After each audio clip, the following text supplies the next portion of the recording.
Hi hello ನಮಸ್ತೆ. ನೀವು ಕೇಳ್ತಾ ಇದ್ದೀರಾ ವಿಶ್ವ ಬಾನುಲಿ 106.8 ಕಂಪನಾಂಕಗಳಲ್ಲಿ ರೇಡಿಯೋ ಯೂನಿವರ್ಸಲ್. ಮನಸ್ಸಿಂದ ಮನಸ್ಸಿಗಾಗಿ ಮನಸ್ಸಿಗೋಸ್ಕರ ಇರುವಂತಹ ನಿಮ್ಮ ಲವ್ಲಿ ಸ್ಟಾರ್ ಆದ್ಯರಶ್ಮಿ ಮಾತಾಡ್ತಾ ಇದ್ದೀನಿ ಕಣ್ರಿ. ಸಮಸ್ತ ಕೇಳುಗರಿಗೆ ನಿಮ್ಮ ಮೆಚ್ಚಿನ ಮನಸ್ಸುಗಳ ಮಿಡಿತ ಕಾರ್ಯಕ್ರಮಕ್ಕೆ ಹೃದಯಪೂರ್ವಕವಾದ ಸ್ವಾಗತ ಸುಸ್ವಾಗತ. ಸ್ನೇಹಿತರೆ, ಇವತ್ತು ಮನಸ್ಸುಗಳ ಮಿಡಿತ ಕಾರ್ಯಕ್ರಮದಲ್ಲಿ ಯಾರ ಬಗ್ಗೆ, ಯಾವ ಟಾಪಿಕ್ ಬಗ್ಗೆ ಮಾತಾಡ್ತಿದ್ದಾಳೆ ಅಂತ ಯೋಚನೆ ಮಾಡ್ತಾ ಇದ್ದೀರಾ? ಸ್ನೇಹಿತರೆ, ನನಗೆ ಕೂಡ ಒಂದು ಪತ್ರ ಬಂತು ಕಣ್ರಿ ನಮ್ಮ ರೇಡಿಯೋಗೆ. ಅವರ ಲೈಫ್ ಜೀವನದ ನಿಜವಾದ ಪ್ರೇಮ ಕಥೆ ಒಂದು ಒಳಗೊಂಡಿರೋಂತಹ ಕತೆ ನಿಮ್ಮೊಂದಿಗೆ ಹಂಚ್ಕೊಳ್ಳೋಕೆ ಇಷ್ಟಪಡ್ತೀನಿ ಸ್ನೇಹಿತರೆ. ಈತ ಬಂದ್ಬಿಟ್ಟು ಒಬ್ಬ ಬಾರ್ಡರ್ ಸೆಕ್ಯೂರಿಟಿ ಫೋರ್ಸ್ BSF ಯೋಧನ ಪ್ರೇಮ ಕತೆ, ಜೀವನದ ನಿಜವಾದ ಲೈವ್ ಅಂತಲೇ ಹೇಳಿದ್ರೆ ತಪ್ಪಾಗಲ್ಲ ಅನ್ಕೊಂತೀನಿ. ನಿಜವಾದ love story, real love story. ಈತನ ಹೆಸರು ಬಂದ್ಬಿಟ್ಟು ರಾಹುಲ್ ಅಂತ. ಆತನ ಪ್ರೇಯಸಿ ಹೆಸರು, ಅವನ ಉಸಿರು ಅಂತ ಹೇಳಿದ್ರೆ ತಪ್ಪಾಗಲ್ಲ. ಹಾಗೆ ಹೆಸರು ಸೌಮ್ಯ. ಹೌದು, ನಿಜವಾದ ಜೀವನದ ಕಥೆಯನ್ನು ನಿಮ್ಮೊಂದಿಗೆ ಹಂಚಿಕೊಳ್ತಾ ಇದ್ದೀನಿ ಸ್ನೇಹಿತರೆ. ಈತ ಮೂಲತಃ ಕೋಲಾರದವರು. ಈತ ವಿದ್ಯಾಭ್ಯಾಸ ಮಾಡಿದ್ದು ಬೆಂಗಳೂರಿನಲ್ಲಿ ಇರುವಂತಹ ಒಂದು ಖಾಸಗಿ ಶಾಲೆ ಹಾಗೂ ಕಾಲೇಜಲ್ಲಿ. ಈತನ PUC ಲೆವೆಲಿನ ಲವ್ ಸ್ಟೋರಿ. ಹೌದು, ಈತ PUC ವಿದ್ಯಾಭ್ಯಾಸ ಮಾಡಬೇಕಾದ್ರೆ ರಾಹುಲ್ ಅವನ ಸಹಪಾಠಿ, ಅವನ ಕ್ಲಾಸ್ಮೇಟ್ ಆದ ಸೌಮ್ಯ ಪರಿಚಯ ಆಗುತ್ತೆ. ಫಸ್ಟ್ PUCಯಲ್ಲಿ ಓದುತ್ತಿರುವಂತಹ ಇವರು, ಒಂದು ರೀತಿ ಹೇಳ್ಬೇಕಂದ್ರೆ ಈತನು ಕೂಡ ಸ್ಪೋರ್ಟ್ಸ್ ಆಗಿರ್ಬೋದು, ವಿದ್ಯಾಭ್ಯಾಸದಲ್ಲಾಗಿರ್ಬೋದು, ನೃತ್ಯ ಆಗಿರ್ಬೋದು, ಎಲ್ಲದರಲ್ಲೂ ನಂಬರ್ 1. ಆಕೆ ಕೂಡ ನಂಬರ್ 1. ಒಂದು ರೀತಿ ವಿಶ್ವ ಸುಂದರಿ ಅಂದರೆ ತಪ್ಪಾಗಲ್ಲ. ಆಕೆ ಆಕಾಶದಿಂದ ಬಂದಂತಹ ಸುಂದರವಾದ ಗಾಂಧರ್ವ ಕನ್ಯೆ ಅಂತ ಹೇಳಿದ್ರು ಕೂಡ ತಪ್ಪಾಗೋದಿಲ್ಲ ಅಂತ ಅನ್ಸುತ್ತೆ. ಇವರದು ಆಕೆ ತುಂಬಾನೇ ಸೈಲೆಂಟ್ ಇದ್ದಂತಹ ಹುಡುಗಿ. ಜಾಸ್ತಿ ಮಾತಾಡ್ತಾ ಇರಲಿಲ್ಲ, ತುಂಬಾ ಸೆನ್ಸಿಟಿವ್ ಹುಡುಗಿ. ಇವರಿಬ್ಬರ ಸ್ನೇಹ ಬೆಳೆಯುತ್ತೆ. ಆಕೆ ಕೂಡ ಕ್ಲಾಸ್ನ ಲೀಡರ್ ಆಗಿರ್ತಾಳೆ, ಈತನು ಕೂಡ ಕ್ಲಾಸ್ನ ಲೀಡರ್. ಒಂದಿನ ಅವತ್ತು ಫೆಬ್ರವರಿ ಆಗಿರುತ್ತೆ, ಫೆಬ್ರವರಿ 14, 1999, ಫೆಬ್ರವರಿ 14, 3 ಗಂಟೆ, ಸಂಜೆ 3 ಗಂಟೆಗೆ ಈತ ಆಕೆಗೆ ಪ್ರಪೋಸ್ ಮಾಡ್ತಾನೆ. ಆಕೆ ಯೂಸಿ ಮಾಡಿ ನಂತರ ಒಪ್ಕೊಂತಾಳೆ ಆ ಪ್ರೀತಿನ. ಗಾಢವಾಗಿ ಇಬ್ರು ಪ್ರೀತಿ ಮಾಡ್ತಾ ಇರ್ತಾರೆ. ಅದು ಇನ್ನೊಂದು ವಿಶೇಷ ಏನಪ್ಪಾ ಅಂತ ಹೇಳಿದ್ರೆ, 1999ನಲ್ಲಿ ಯಾವುದೇ ಆದ ಮೊಬೈಲ್ ಫೋನ್ ಬಂದಿರಲಿಲ್ಲ. 2005 ಇಸ್ವಿಯಲ್ಲಿ ಮೊಬೈಲ್ ಫೋನ್ ಅನ್ನೋದು ಚಾಲ್ತಿಗೆ ಬಂತು. ಎಲ್ಲರೂ ಉಪಯೋಗಿಸಕ್ಕೆ ಶುರು ಮಾಡಿದಂತಹ ಕಾಲ. 1999 ಅಲ್ಲಿ ಲ್ಯಾಂಡ್ ಫೋನ್, ಯಾರು ಶ್ರೀಮಂತರು ಅವ್ರ ಹತ್ರ ಇದ್ದಂತಹ ಲ್ಯಾಂಡ್ ಫೋನ್ ಆಗಿತ್ತು. ಇವರು ಮಿಡಲ್ ಕ್ಲಾಸ್ ಫ್ಯಾಮಿಲಿ ಇಬ್ರು ಕೂಡ. ಈಕೆ ಮೂಲತಃ ಮೈಸೂರಿನವಳಾಗಿದ್ದು ಹಾಸ್ಟೆಲ್ ಇರ್ತಾರೆ ಇಬ್ರು. ಒಂದು ಅನುಭವ ಅಂದ್ರೆ ಮೊದಲ ನೋಟಕ್ಕೆ ಇಬ್ರು ಆ ಪ್ರೀತಿಯನ್ನ ಬಲೆ ಅಂದ್ರೂ ತಪ್ಪಾಗಲ್ಲ, ಆ ಸ್ವರ್ಗ ಅಂದ್ರೂ ಕೂಡ ತಪ್ಪಾಗೋದಿಲ್ಲ. ಆ ಪ್ರೀತಿಗೆ ಇಬ್ರು ಕರಗಿ ಹೋಗಿ ಪ್ರಪಂಚವನ್ನೇ ಮರ್ತೋಗಿರ್ತಾರೆ. ಅಂತ ಸಂದರ್ಭದಲ್ಲಿ ಹೀಗೆ ದಿನಗಳು ಕಳೀತಾ ಹೋಗುತ್ತೆ. ಒಂದು ದಿನ ತಮಗೆಲ್ಲರೂ ತಿಳಿದಿರೋ ಹಾಗೆ ನಮ್ಮ ಡಾಕ್ಟರ್ ರಾಜ್ಕುಮಾರ್ ಅಣ್ಣನವ್ರನ್ನ ಕಿಡ್ನಾಪ್ ಮಾಡಿದಂತಹ ಕಾಡುಗಳ ವೀರಪ್ಪನ್ ತಮಗೆಲ್ಲ ತಿಳಿದಿರ್ಬೋದು. ಆಕೆ ತಿಳಿದೇನೆ ಕಾಲೇಜ್ ಬರ್ತಾಳೆ.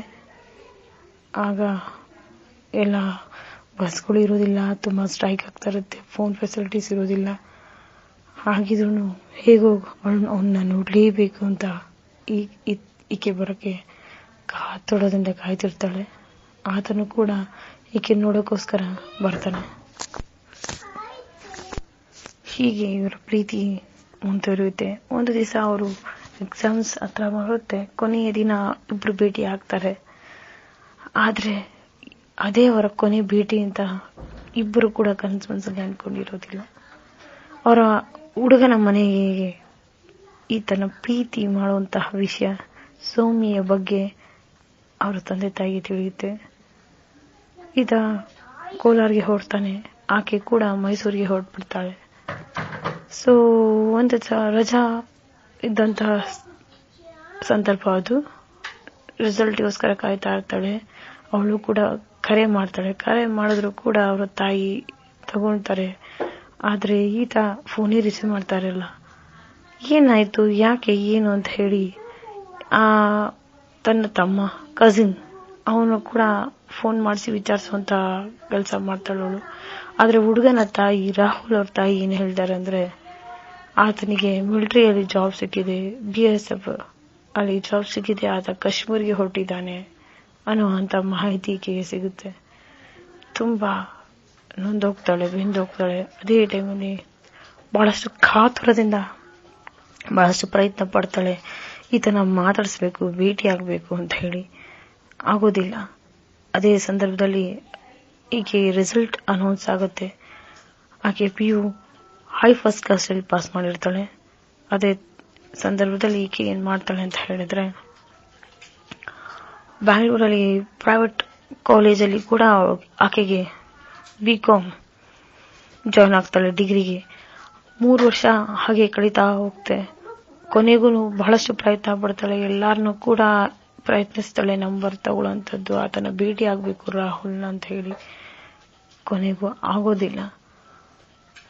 ಫೈನಲ್ ಇಯರ್ BCom ಬಂದಾಗ ಒಂದ್ಸಲ ಅವಳ ಸಹೋದರಿ ಕ್ಲಾಸ್ಮೇಟ್ ಆದ ಅರುಣಿಂದ ಮಾಹಿತಿ ಸಿಗುತ್ತೆ, ಆತ ಕೋಲಾರಿಗೆ ಬಂದಿದ್ದಾನೆ ಅಂತ ಹೇಳಿ. ಸೊ ಪ್ರಯತ್ನ ಪಟ್ಟು ಕರೆ ಮಾಡ್ತಾಳೆ. ಕರೆ ಮಾಡಿ ಈತನ ಭೇಟಿ ಆಗ್ಬೇಕು ಅಂತ ಕೇಳ್ಕೊಂತಾಳೆ. ಆತ ಒಂದ್ ಮಾತು ಹೇಳ್ತಾನೆ. ಆಗ ಖಂಡಿತವಾಗ್ಲೂ ನನಗೂ ನೀನು ನೋಡ್ಬೇಕು ಅಂತ ಅನಿಸ್ತಿದೆ, ತುಂಬಾ ಮಿಸ್ ಮಾಡ್ಕೊತಾ ಇದ್ದೀನಿ. ನಾನು ನಾಳೆ ಮತ್ತೆ ಕಾಶ್ಮೀರಿಗೆ ಹೊರಡ್ತಾ ಇದ್ದೀನಿ.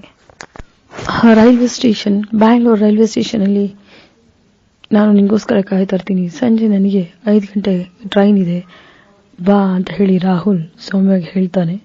ಸೌಮ್ಯ ಖಂಡಿತವಾಗ್ಲೂ ಬರ್ತೀನಿ ರಾಹುಲ್ ಅಂತ ಹೇಳ್ತಾಳೆ. ಸ್ನೇಹಿತರೆ, ಮುಂದೆ ಏನಾಯ್ತು? ಇಬ್ರು ಭೇಟಿ ಆದ್ರ ಇಲ್ವಾ ಒಂದು ಹೇಳ್ತೀನಿ. ಈ ಸುಂದರವಾದ ಗೀತೆ ಕೇಳ್ಕೊಂಡು ಬೇಗ ವಾಪಸ್ ಬನ್ನಿ.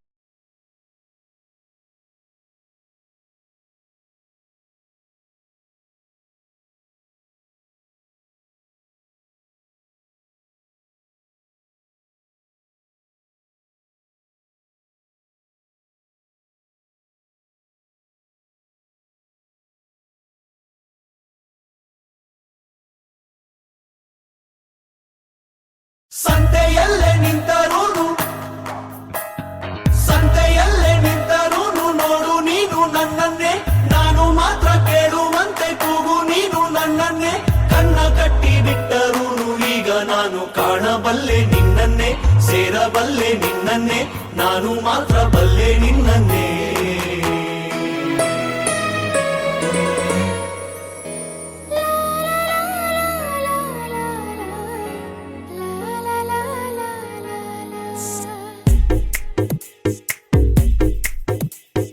ಹೃದಯವೇ ಬಯಸಿದೆ ನಿನ್ನನೆ, ತೆರೆಯುತ್ತ ಕನಸಿನ ಕಣ್ಣನೆ, ದಿನವಿಡೀ ನಿನ್ನಯ ನೆನಪನೆ ನೆಯುವೆ, ಸೆಳೆತಕ್ಕೆ ಸೋಲುತ್ತಾನ ಸನಿಹಕ್ಕೆ ಕಾಯುವೆ. ಹೃದಯವೇ ಬಯಸಿದೆ ನಿನ್ನನೆ ತೆರೆಯುತ್ತ ಕನಸಿನ ಕಣ್ಣನೆ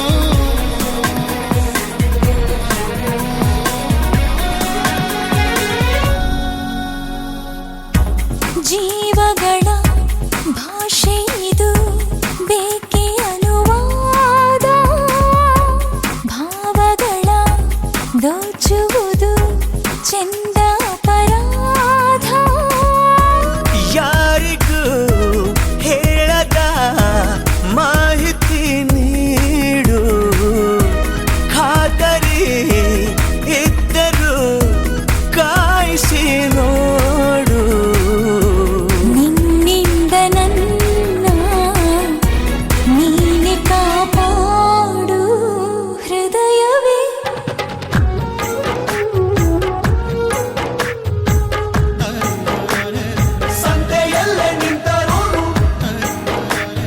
ಸಂತೆಯಲ್ಲೇ ನಿಂತರೂನು ನೋಡು ನೀನು ನನ್ನನ್ನೇ ನಾನು ಮಾತ್ರ ಕೇಳುವಂತೆ ಕೂಗು ನೀನು ನನ್ನನ್ನೇ ಕಣ್ಣ ಕಟ್ಟಿ ಬಿಟ್ಟರೂನು ಈಗ ನಾನು ಕಾಣಬಲ್ಲೆ ನಿನ್ನನ್ನೇ ಸೇರಬಲ್ಲೆ ನಿನ್ನನ್ನೇ ನಾನು ಮಾತ್ರ ಬಲ್ಲೆ ನಿನ್ನನ್ನೇ